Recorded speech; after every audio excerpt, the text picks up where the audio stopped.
transaksi minyak ilegal di perairan Teluk Jakarta. Saat digeledah maksud kami, satu kapal tanker terindikasi membawa 70 ton minyak solar industri yang telah dipindahkan ke kapal ikan.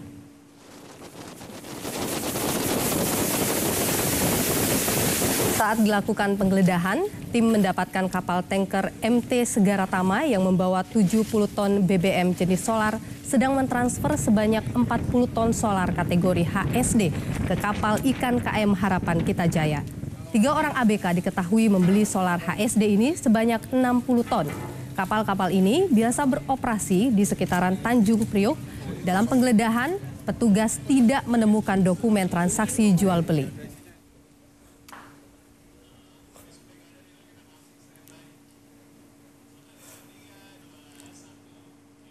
Demikian Kompas Update, sampai jumpa. Terima kasih.